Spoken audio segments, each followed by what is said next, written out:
Halo guys, selamat menonton video ini.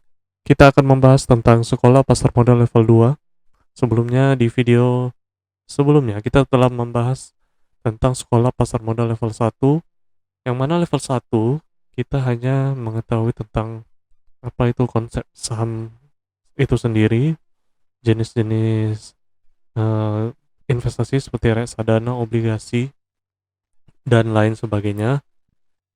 Juga dibahas di sana mengenai analisa fundamental dan teknikal secara umum. Nah, di video kali ini, Sekolah Pasar Modal Level 2 akan menjelaskan tentang analisa fundamental dan analisa teknikal yang lebih detail lagi. Nah, langsung saja kita lihat videonya. Sebelumnya, jangan lupa subscribe channel ini untuk dapatkan informasi tentang video-video yang bermanfaat selanjutnya. Oke, dari sisi fundamental, saham itu bisa dilihat dari faktor ekonomi, baik ekonomi makro, ekonomi mikro, kinerja saham, industri, maupun melihat kira-kira prediksi masa depan tentang sebuah ekonomi. Sedangkan teknikal umumnya melihat harga historis, pola, indikator, trading system, dan short term. Jadi kita melihat historis dari harga, melihat dari pembeliannya, penjualannya, supportnya, resistannya. Nah, kira-kira seperti itu. Lanjut, jadi selalu di level 2 ini tetap hanya ada dua, satu analisa fundamental dan teknikal. Jadi kita bahas satu-satu yang fundamental dulu ya. Jadi analisa fundamental ini melihat analisa ekonomi. Jadi seperti sekarang COVID, tentunya ekonomi lagi hancur-hancuran. Di seluruh dunia juga seperti itu. Nah, yang kedua kita melihat sektor apa, ya kan? Sorry, sektor yang terpengaruh COVID. Jelas, pariwisata sangat terpengaruh, perbankan juga rata-rata terpengaruh ya, komoditas. Nah, setelah itu, yang ketiga, kita lihat analisa perusahaannya, rasio keuangannya. Maksudnya, perusahaan ini sehat atau tidak dari sisi keuangannya. Tujuannya ini semua agar kita bisa memberikan ekspektasi kinerja, maksudnya harapan investor tentang perusahaan di masa yang akan datang. Nah, ini penting supaya kita melangkah kita selanjutnya tahu kita harus membeli saham apa. Nah, analisa ekonomi bisa dilihat seperti ini. Kita melihat PDB. Jadi setiap triwulan atau kuartal juga Badan Pusat Statistik selalu memberikan angka berapa produk domestik bruto kita. Kalau bahasa Inggrisnya itu GDP, Gross Domestic Product. Nah, berapa angka inflasi kita. Nah, nanti berapa tingkat suku bunga yang dikeluarkan Bank Indonesia. Berapa fluktuasi nilai tukar kita dibandingkan dengan mata uang negara lain. Biasanya kan sering dibandingkan dengan mata uang yang sangat terkenal dan digunakan di seluruh dunia, yaitu USD dollar. Oke, PDB, inflasi, tingkat bunga. Jadi PDB ini biasa diukur melihat salah satu ukuran dalam kemajuan ekonomi. Nah, jika harga-harga kapitalisasi pasar modal Indonesia belum terlalu jauh dari PDB-nya. Nah, Warren Buffett pernah bilang seperti itu, jika suatu negara pasar modalnya, semua nilai perusahaan di pasar modalnya tidak terlalu jauh dengan angka PDB-nya, Berarti bisa dibilang harga-harga saham di pasar modal negara tersebut tergolong under value atau murah. Nah, itu perkiraan Buffett. Maksudnya selama yang dia lihat selama ini seperti itu. Walaupun banyak variabel yang harus kita pertimbangkan juga dari yang Buffett bilang. Tapi secara garis besar, memang maksudnya itu jika suatu negara ekonominya sebesar sekian dan nilai pasar modalnya juga sekitar beberapa misalnya 2 kali lipat saja, berarti kira-kira harga saham-saham di sana masih murah. Oke, lanjut. Analisa industri. Jadi di ketika kita screening atau melihat saham-saham yang mau kita beli, itu kan banyak industrinya. Nah, mungkin di video selanjutnya ya kita lihat industri apa saja yang ada di pasar modal, atau teman-teman bisa searching di Google industrinya apa saja. Jadi setelah kita tahu, tentunya kita membandingkan suatu saham sesuai dengan industrinya. Jadi misalnya saham bank BCA jangan di compare dengan saham rokok misalnya Sampurna, itu kurang relevan. Memang tidak relevan karena dari industrinya saja sudah berbeda, ya kan? Seharusnya saham bank BCA mungkin di compare dengan saham bank BRI. Nah, seperti itu. Lanjut ya.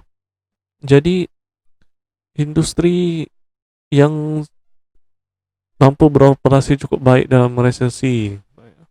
Jadi ada growth, defensive, siklus ya, cyclical ya. Jadi growth itu yang growth ini dia labanya terus tinggi.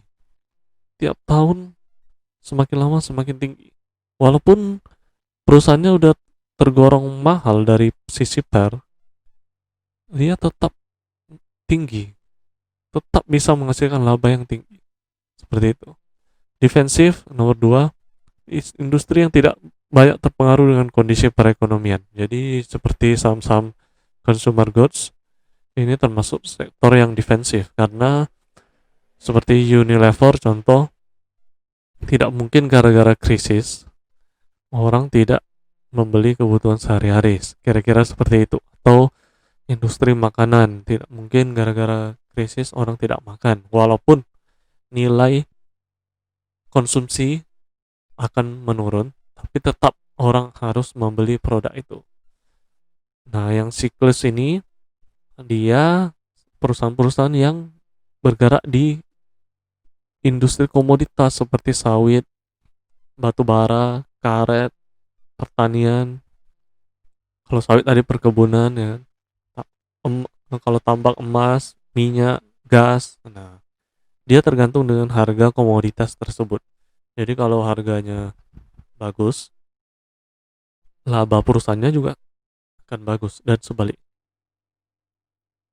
Jadi banyak rasio ya di keuangan perusahaan yang harus kita pahami. Jadi ada rasio likuiditas, aktivitas, rentabilitas, solvabilitas, rasio pasar.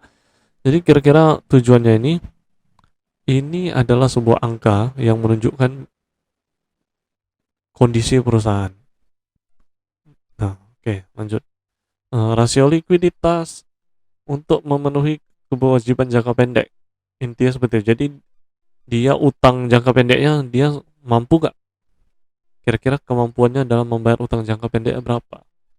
Nah, rumusnya itu total aset dibagi dengan total kewajiban. Nanti hasilnya 0, sekian gitu. Rasio aktivitas ini melihat efisiensi perusahaan dalam memanfaatkan asetnya.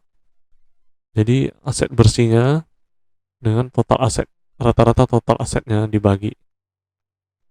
Kita melihat, oh ini asetnya banyak tapi termanfaatkan nggak gitu. terberdayakan nggak. Lanjut, rasio rentabilitas, tingkat menunjukkan seberapa besar tingkat keberhasilan perusahaan di dalam menghasilkan keuntungan. Nah, jadi dia kita melihat uh, kemampuan perusahaan menghasilkan keuntungan. EAT itu earning after tax, laba setelah pajak. Nah, dibagi dengan penjualan bersih. Itu dia. Jadi kalau NPM-nya tinggi berarti semakin bagus. Rasio solvabilitas, kemampuan perusahaan untuk memenuhi kewajiban jangka panjangnya. Sebut rasio leverage. Jadi total utang dibagi dengan total aset. Nah, kita melihat debt rasionya. Jangan ada perusahaan yang memang dia banyak berutang untuk ekspansi. Ada yang konservatif, dia sedikit berutang, tapi tetap jalan gitu. Rasio pasar nih, rasio pasar ini banyak melihat ada PBV, PER, EPS. Jadi PBV ini rumusnya price per book value per share. Jadi kita melihat PBV-nya dari harga sekarang dibagi dengan book value per share-nya, nilai bukunya. Jadi kalau PBV itu biasanya kalau di bawah satu biasanya lebih bagus. Tapi itu bukan patokan mutlak. Bisa saja untuk jenis-jenis saham tertentu, walaupun dia PBV-nya sudah di atas satu, bisa saja dia tetap akan lebih tinggi lagi. Jadi semua yang kita lihat di sini bukanlah angka mutlak. Banyak variabel lain yang mempengaruhi harga saham tersebut. Selanjutnya PER, rumusnya price per earning per share. Jadi kita lihat PER-nya ini juga melihat murah atau tidak sebuah emiten atau sebuah saham. Jadi kalau PER-nya kecil berarti di harga ini harga saham itu tergolong murah gitu. Tapi hati-hati, banyak juga yang murah tapi belum tentu bagus. Itu teman-teman harus perhatikan. Yang selanjutnya EPS, laba bersih per jumlah saham beredar. Jadi EPS-nya itu kan berubah-ubah. Maksudnya setiap EPS misalnya laba bersih 3 bulan dari Januari sampai Maret 2020 dibagi jumlah saham yang beredar. Nah, itulah EPS-nya. Jadi semakin tinggi EPS-nya, semakin besar pula kemampuan perusahaan menghasilkan laba bagi investornya. Nah, analisa teknikal di sini kita mau melihat historis. Jadi kita lihat tren. Paling penting di teknikal ini kita melihat trennya. Jadi kalau trennya lagi turun, dalam jangka misalnya kita melihat beberapa bulan akan turun, saham itu memang trennya lagi turun. Walaupun kita beli, secara teknikal mungkin dalam beberapa hari mungkin dia rebound. Tapi jika memang lagi trennya turun atau bearish, dia akan turun. Dan sebaliknya, ketika dia sudah breakout dari teknikalnya, dari resistannya, dia akan lanjut terus biasanya. Seperti itu. Nah, jadi ada chart. Kita akan melihat chart. Trend lines, downtrend. Ini chart ini kan kita lihat garis. Bar chart kita melihat bar. Nih, kita melihat garis, melihat channel. Kita buat garis ini supaya kita tahu, oh ini lagi bearish atau support level. Analisa yang mana biasanya kita sering ya mendengar support resisten. Jadi kita support ini suatu harga di mana analisa teknikal mempercayai bahwa di level harga tersebut permintaan akan saham akan dibeli. Nah, jadi biasanya orang-orang membeli saham di posisi support. Resistennya mencapai itu biasanya akan menjualnya, walaupun secara prakteknya itu sangat dinamis ya. Seperti ini. Nih, supportnya di harga 4.200, resistennya jika lewat nanti ini jadi support lagi seperti itu. Kondisi-kondisi teknikal yang penting harus diketahui adalah contohnya overbought. Overbought berarti ketika sudah terlalu banyak yang membeli. Jadi harganya itu udah dinilai secara teknikal udah terlalu tinggi. Nah, kemungkinan sahamnya akan turun dulu sedikit. Oversold juga kebalikannya. Sudah terlalu banyak yang menjualnya. Tuh. Nih istilahnya analisa teknikal mempercayai bahwa ada pola tertentu dari suatu saham. Seperti reversal, kembalikan arah. Ini banyak istilah ya. Double top, double bottom. Ini dia. Pola-pola ini banyak. Jadi contohnya head and shoulder. Nih, head and shoulder. Kembalikan arah. Seperti bahu dan kepala. Berbalik turun. Katanya seperti itu. Pola head and shoulder. Double top.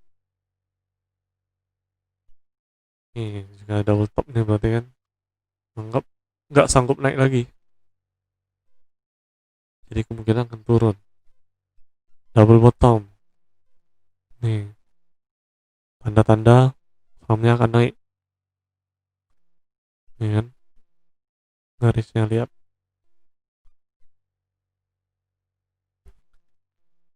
Nih dia pola-polanya. Biasa ada symmetrical triangle, ascending, descending. Symmetrical ini polanya semakin simetris menyempit pergerakan harganya. Ascending dia di resistennya, dan kemudian dia kalau ini dia di supportnya seperti itu.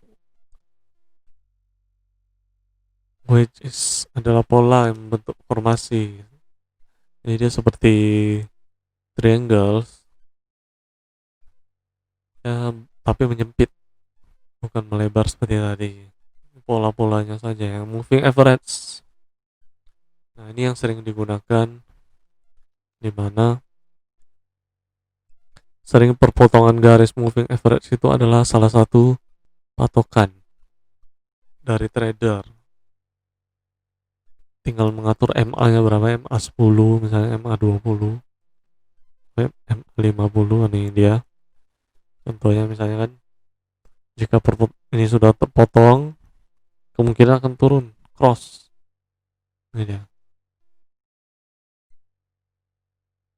Ketika dari sini ini dia terpotong, dia akan naik. Nih, kemungkinannya besar nih. Ini perpotongan garis saja dilihat. Gitu. Ini lagi ada satu stochastic oscillator. Nih,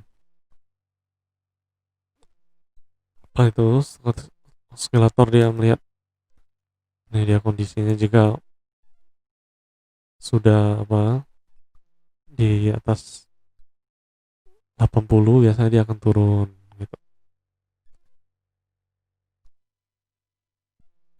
Jika biasanya seperti itu ya.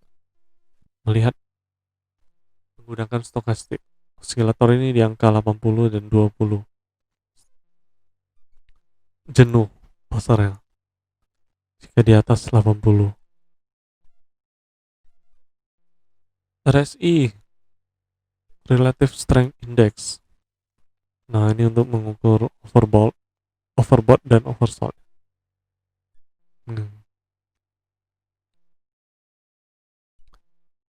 Seperti ini kira-kira.